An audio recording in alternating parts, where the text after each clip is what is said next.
ایک سوال یہ بھی پیدا ہوتا ہے کہ جب آپ حرم شریف میں داخل ہوتے ہیں تو یہ طواف اللہ پاک کیوں کرواتے ہیں؟ عجیب سا سوال ہے نا بھائی. آپ اللہ کے مہمان بن کے گئے، آپ کی تو خاطرداری بٹھال کے کرانی چاہیے تھی، دستر لگنا چاہیے تھا. یہ اللہ پاک طواف کیوں کرا رہے ہیں اپنے گھر میں؟ آدم علیہ السلام کو جب اللہ رب العزت نے بنایا، فرشتوں کو جب یہ حکم دیا کہ آدم کو سجدہ کرو، اللہ رب العزت نے آدم علیہ السلام کا اور فرشتوں کا ذہنی اعتبار سے مقابلہ کروایا، اور اس ذہنی اعتبار کے مقابلے میں آدم علیہ السلام کی جیت ہوئی، اور فرشتوں نے 7ویں آسمان پہ بیت المعمور کے نام سے اللہ کا ایک گھر ہے اس کا طواف کیا. جب اس کا طواف کیا تو اللہ رب العزت کو یہ ادا بہت پسند آئی، اور اسی وقت جبرائیل علیہ السلام کو یہ حکم دیا گیا کہ آدم کو لے کے زمین پہ جاؤ اور بیت المعمور کے ٹھیک نیچے روئے زمین پر میرے ایک گھر کی تعمیر کرو، تاکہ میرے بندے اگر مجھ سے اپنے عشق کا اظہار کرنا چاہیں یا اپنی کسی غلطی کا کفارہ دینا چاہیں تو میرے گھر کا طواف کریں. اگر مجھ سے اپنے عشق کا اظہار کرنا چاہیں یا اپنی کسی غلطی کا کفارہ دینا چاہیں تو میرے اس گھر کا طواف کریں.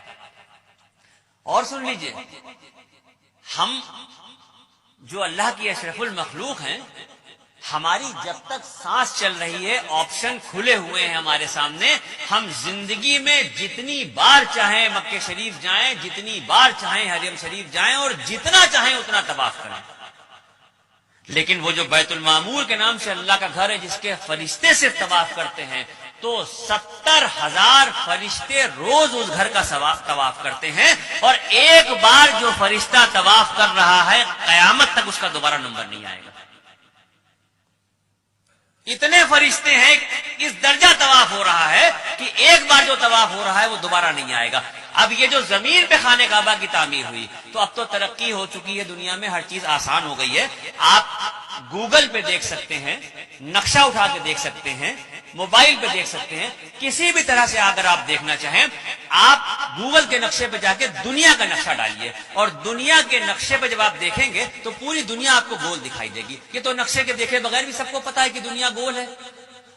اس دنیا کے گول کے بیچ میں جو سینٹر ہے، بالکل انچوں سے ناپ لیجئے، ایک ایک سوت کے حساب سے ناپ لیجئے، پوری جو گول دنیا ہے اس کے بیچ کا جو سینٹر ہے، اس گول سینٹر پہ یہ کعبۃ اللہ کی تعمیر ہوئی ہے. اب یہاں پر بات ختم نہیں ہوتی، یہ تو بات سمجھ میں آ گئی کہ دنیا گول ہے، اور دنیا گول ہے تو اس کے بیچ میں خانہ کعبہ ہے. یہ بات یہاں پہ ختم نہیں ہوتی. اگر سائنس یہ کہتی ہے، میں نہیں کہہ رہا ہوں، اگر سائنس یہ کہتی ہے کہ دنیا گول ہے اور گھوم رہی ہے، تو پھر میرا ایمان یہ کہتا ہے کہ مذہب و ملت کی پرواہ کیے بغیر اس دنیا کا ہر شخص کعبۃ اللہ کا طواف کر رہا ہے. اگر سائنس یہ کہہ رہی ہے کہ دنیا گول ہے اور گھوم رہی ہے، تو پھر میرا ایمان یہ کہتا ہے کہ اس دنیا پہ مذہب و ملت کی پرواہ کیے بغیر کسی بھی مذہب کا شخص ہو، ہر شخص جانے میں یا انجانے میں کعبۃ اللہ کا طواف کرنا ہے.